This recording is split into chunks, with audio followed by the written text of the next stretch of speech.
Kojo Kofi. I'm the director for the Institute of Applied Science and Technology.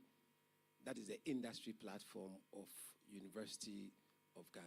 I mean, I'm a faculty in the School of Engineering Sciences, so I'm going to interrogate the role of academia, public-private partnership, innovation, AI, intelligent transport systems, and data-driven solution within the discourses. Thank you. All right, thank you very much. My name is Michael Osei. I'm the CEO of TSG Drive, Astra Moto. I'm also the National Secretary for Association of Automobile Artisans Ghana, and I'm a chartered member of the Transport and Logistics Institute. Thank you very much.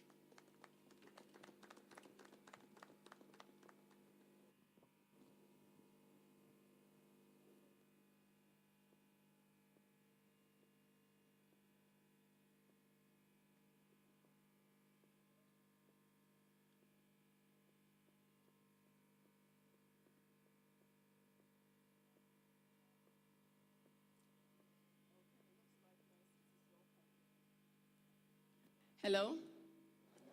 Okay, thank you all very much for your time and also for introducing yourselves. We appreciate it. So I would like to begin the conversation while I wait for my seats, if it's actually going to come through. I would like to begin the conversation from the academic point of view, and I would like both the academic representatives to take a stand or give us a view about it. So beginning, we want to start from the context of the frameworks of sustainable financing and getting to understand the private-public partnership. My research tells me that the World Bank in 2023 estimated that Ghana's transport infrastructure financing gap was at 2.3 billion annually. So I would like to understand that from your research, what policy or institutional weaknesses limit the effectiveness of the PPPs in Ghana's transport sector? Okay, thank you. To buttress the statistics from the World Bank, in 2020, transportation alone constituted around 7.1% of our GDP as a nation. That was above about 26 billion Ghana cedis. And then the transport sector within the same year grew around 3.7%. So if you look at the transportation sector, there's always been a steady growth. What are the key challenges to make sustainability of transport sector possible? One is looking at the initial capital. The initial capital to start a sustainable business within that sector is a lot. So access to capital, challenges to capital, these are some of the issues. And there are issues of policies and its implementation. Not necessarily only policies and their implementation. We also have fragmented transportation sector. And so, with the dearth or lack of deliberate policies targeting the transport sector, and when you talk about sustainability, now we all talk about the green industry. So green financing, for example, how many green financing are we supporting? We've seen electric vehicles around, vehicles running on renewable fuel, issues of mass transit, transportation. All these need to be looked at.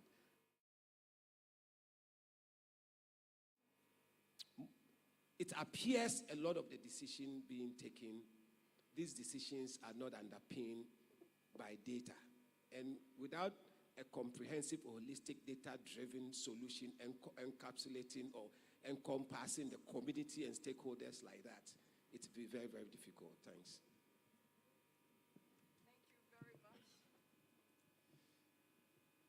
Thank you very much. I believe Sarah would like, but before then, Mr. Sadiq, I would like you. would like to do a little bit of shifting so that I can. So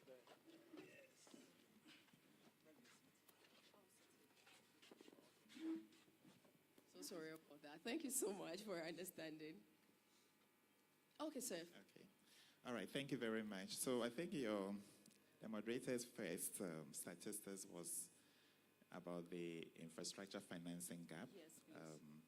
Now that 2.3 billion US dollar is the required investments every year until 2057, when Ghana will be 100 years. Wow. Now, at that time, we want to achieve a GDP of 60,000 US dollars. That will take us from middle income to higher middle.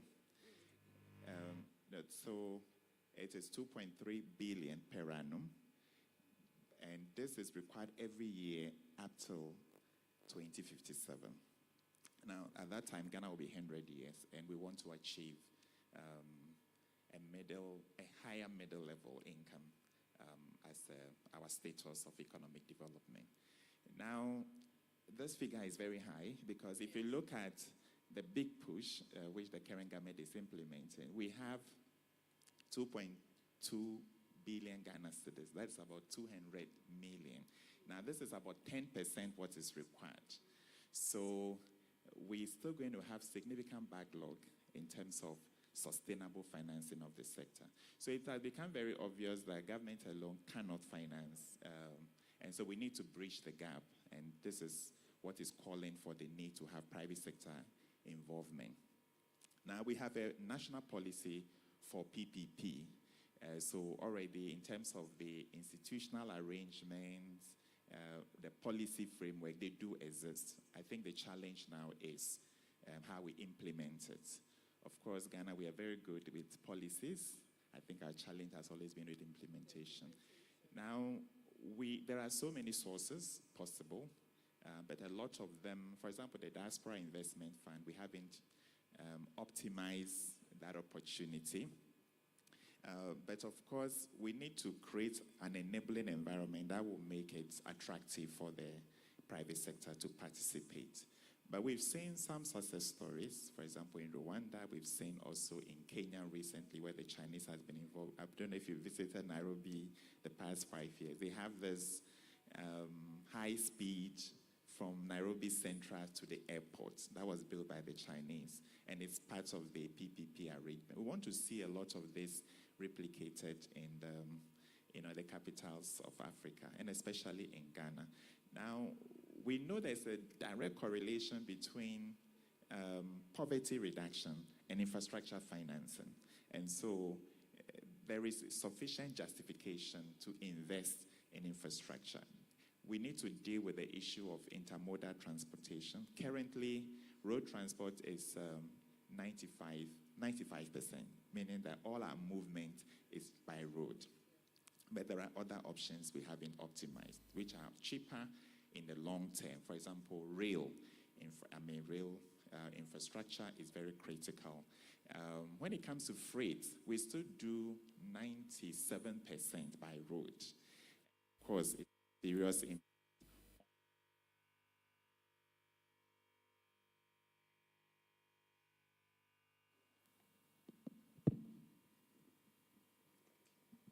So we also need to think about investment, for example, on the water lift, where we can then move a lot of our freight off the road. And these are all options available. So as we're thinking about sustainable financing of road infrastructure or transport in general, we should also think about one, intermodal and transportation, and integrating the various transportation systems we have in the country. Thank you. Thank you very much. Thank you very much. I believe have we heard from Professor Samuel?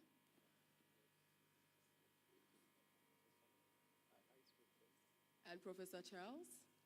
Yeah, Dr. Annan. So the third professor? Yeah. He is about to give us his breakdown on it as well. So please, let's hear from you. Yes, so I personally also agrees that we need a public-private partnership because looking at the congestion, looking at the advancement, and looking at the increase in freight and all these transportations, government can't do it all alone. Talk of infrastructure, talk of the research. So with academia's standpoint, just as my colleague said, the solution could partly be data-driven. We need data to know where we are going. And truthfully, today we see roads that are being springing up and a lot of infrastructure being built up. But with the introduction of these electric vehicles, of course, not only electric vehicles, we have the hybrid types and all these. It is going to change the face of infrastructure drastically, because the fuel stations that we see lined along the roadside, we are going to see another line. We are possibly going to see another lineup of charging systems. And what if research speeds up, because the international world is not waiting for anybody, research is not waiting for anybody. Now we have electric vehicles, we watch movies, we see flying cars being experimented. Who knows that they are just around the corner? If they also come on play, definitely we will need different infrastructure. And this is where academia comes to play. We need the data to plan ahead, some 20, 30 years ahead. My brother talked of the fact that somewhere in 2050, Ghana is planning something. And what if we get there and the whole face of infrastructure has changed? We need data. We need to in all our planning, so that we'll be able to plan ahead and we will not be taken aback. Otherwise, it will become critical. We spend all the infrastructure or all the finances building this infrastructure only to realize that we need to come back and start all over again. If you can remember, there was a time that we had these phone booths all around institutions along the roadside. Yes. And I quite remember along the line, there was a massive kind of enhancement or development, like all these things were enhanced on. But in less than no time, the mobile phones raised their ugly heads. And you could see that phone booth, which has been newly installed, it is there and it is not being used. And we need to plan, otherwise we'll have a shock. Thank you. Thank you very much. Before you drop the microphone, just as Professor Samuel, right? You are Samuel. Professor Charles said he tried to link, he gave an example of Rwanda and Kenya. So my question also is, just as you said, data, and you brought the future where we are heading towards. What lessons actually can we learn from the situations like that of Kenya, that we can, from their model, that we can also infuse in what we intend doing for the future, looking at what you shared? Before you drop the microphone, are there some lessons that we can learn from that? Yes, there are a lot of lessons. One thing personally I learned is that we need to trust the citizens, because the citizens have nowhere to go, so to speak. Because they move outside, they will definitely come back. Once we trust them, we trust the private sector, especially those that involves the citizens, the indigents, giving them the incentives and making things easy for them to practice their businesses. They will develop the patriotism to develop what they have in mind, and they will also have the country in mind, so that whatever they do, you realize that the country will come first. Look at China for now. Almost, their flag, that's red and is a red and white. Wherever they go, they carry the flag along. Can we say that of Ghana? We develop, Ghanaians are doing wonderfully out there. But how many of those who hold their flag high for what they do? Is hardly the case. But if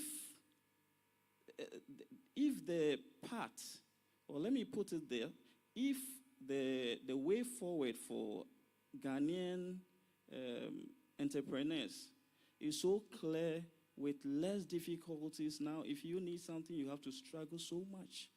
If the way is so clear for them, definitely they will develop and even go beyond the bounds. Ghanaians are very intelligent, so are Africans. But we need government support. And once the support is there, they will do wonders. And definitely, once they do wonders, they will even try to protect what is installed in the country. Thank you. Thank you so much, Dr. John, for sharing that. Dr. John is saying that from the government side and everybody, we should trust you. Should we trust you? Ghanaians, should we trust you? Okay, and then also support you. So we've heard from both the academia side as well, and we are talking PPP, private and public partnership in terms of transport financing. My gentleman in the white has been, steady as a lot. That's Mr. Sadiq right there from the Ghana Heavy Equipment Limited. So you operate at the heart of infrastructure delivery. And I would like to understand what's your ground experience with PPP? And also, are there some risks? What are some of the risks? Can you share with us? And also some financing terms that are investor friendly as well?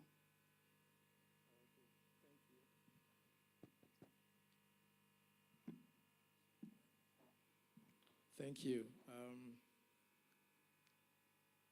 First of all, I just want to say that what they've said about PPP, that has been what we've been practicing for some time now. And then at Ghana Heavy Equipment, we've done that for a couple of years. It's working. But largely, I think that we have to look at BOT. Yeah, build, operate, and then transfer. Because we want to do this thing for the mass. But when you look at smaller numbers, then you can largely look at the PPPs. Ghana's transport industry need a BOT system at large so that we can get investors coming in, and then they will have a clear pathway, how much they will make when they invest, and then the contract between them, and then the government will also be strong. At Ghana Heavy Equipment, we look at how we can lease and then rent heavy equipment in the mining industry, commercial transport, private vehicle owners in the forestry area, petroleum and all that. So when you come, it's our mandate to look into designing proper specifications for you as to what you bring in so that you can recoup your money after investment. PPP is good, but I think that we should also look at building stronger systems for BOTs so that people who are coming in know that they have a stronger ties with government. So, for instance, we are looking at cheaper way of transportation. One of the cheapest is the blue transport, which is the sea or any water body. To get people bringing in big ferries and ships, you have to put in a stronger contract terms for them so they know that when they bring these things to transport people from, let's say, Anomabu to Accra or Takrady to Accra or to Aflao, because we have that coastal stretch. And then we can leverage on that to make transportation cheaper for the people so that our road systems will even be will have longer lifespans. And also, when you take the railways, it's the same thing. I was trained in the UK. My background is mechanical engineering, and then did my specialty in automotive and motorsports.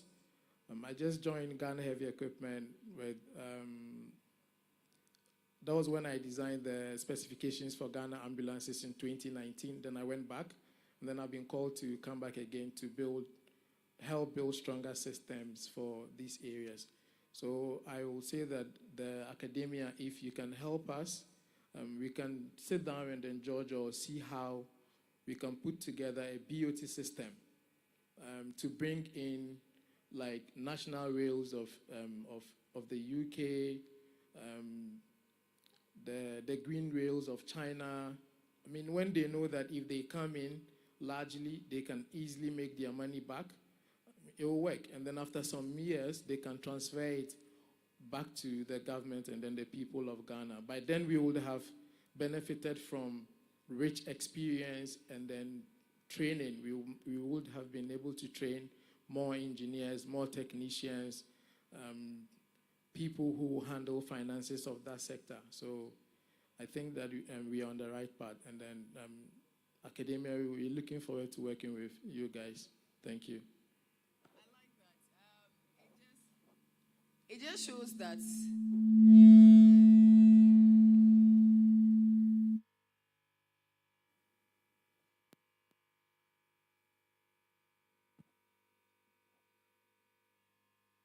Hello. It just shows that the collaboration has already started. And academia, it has been thrown to you. So after the conversation, it's going to. I like that you have brought a new face to the whole conversation. And I would like to find out from Mr. Michael as to how can you plug in from your aspect, auto transports? How can the auto transports plug in into PPP so far, especially looking at what Mr. Sadiq has shared?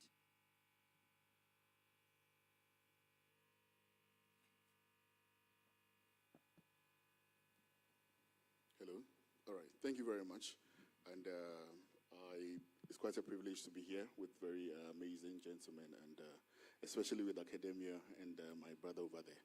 So my name is Michael, and I wear two hats at the moment. I'm in private sector. I'm a private sector, I would say business owner, investor in the transport sector, transport industry. And then also I'm the National Secretary for the Association of Automobile Artisans Ghana. I say Automobile Artisans Ghana, just to clarify, we are the traditional mechanic you find by the road, and why we need academia in what we do. So I'll take it from two folds. The first one is the divergence between the knowledge or the skills or the training that academia has, and then what the traditional mechanic has. We can show by hand how many of us came by our own private cars. I just want to have, but you can just give a wave, your personal car. Great. And then how many of us came by trotro or public transport? We can give a wave. Okay. Ideally, or generally in Ghana, most of us come by public transport, but it's not really public transport, it's private transport. Because it's not public financed or public supported. When I say public supported, I mean government. There are individuals like myself or, very informal sector guys that mobilize their resources and then they buy a car. So those of us who came by public transport or trotro specifically, if you go in 90%, there's no data as my boss said, but just observing the trend, majority of those who own those cars are your regular driver who drove a few years ago, or a mate who became a driver, saved money up and bought his own car. And then there was a conversation about, access to finances. So this guy cannot even go to the bank. So literally has to save a few cedis over a period and then, go and buy a used car. Most of the cases, a cargo car, when you go to the developed world, and they cut it up. They bring it to us, the traditional mechanics, for us to fix it up, and then we put it back on the road. If we stand by the Oponglu traffic lights at the moment, most of the trotros that are there are not standardized, they are not all that. So, yes, I understand and appreciate the conversation about China, the Europe, all the big talk, but let's start with the basic ones. The day-to-day, what affects us, what we can have some control over. So that's where I come in two folds. For access to financing is very difficult. I mean, I'm actually in the process of purchasing some vehicles, and I can tell you we are paying about 38% interest per annum on a facility that we are going to get. In other jurisdictions that we've mentioned, they are doing about 2%, 4% on credit. All of us here, including everybody across the country, uses transportation. My lecturer at GIMPA at the time told me that transport is a derived need. It's not something that you need actually to consume, but it takes you to all the things that you need to access. So it's a very critical aspect of our country and our economy. When transport prices go up, it affects everything. The big OMCs that we talk about all are there because of transportation. The day all vehicles park, there is no industry. But surprisingly, we've been in the space for some time. Financing for the transport sector is almost zero. I say that, comparing it to an industry that I've also tried because I'm an entrepreneur, agribusiness. There's been a lot of conversation about agribusiness and how is the lifeblood of the nation and all that. But if I can give an analogy, my dear sir here called Samuel, if I'm correct. If my dear moderator gives the two of us 100,000 right now, today, that both of us should invest in our business, and I go and buy a Boboya, Pragya, or a bus, and put it at Opongolo right now, and he takes his 100,000 and goes to the best agrochemical, get the best land, the earliest he can bring you a penny is in about 5 months. Because he needs to prepare the land, he needs to cultivate it, have it, groom it, harvest it, and then sell.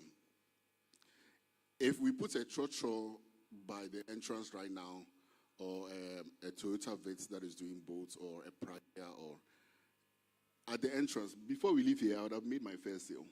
So it's a very, very, you don't need to create the need. It's something that is plug and play, and the demand is very big.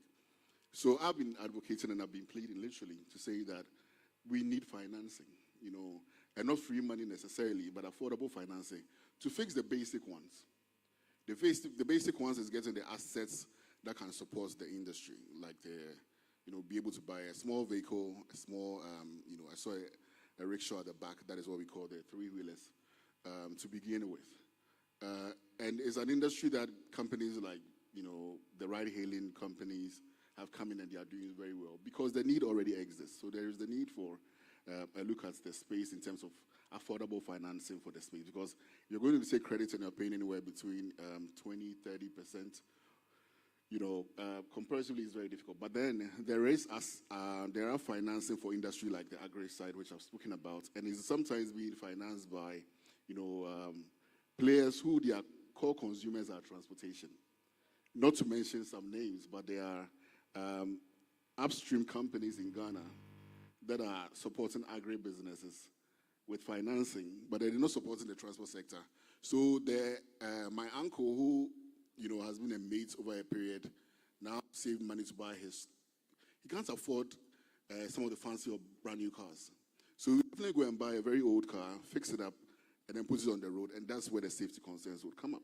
But then if he has access to financing, he might probably buy a very decent car that would help him, because then the maintenance or the running of the car is optimal. With the coming of electric mobility and all that, all require financing, and these are, if we don't allow the local businesses to access financing, what we are saying here would happen.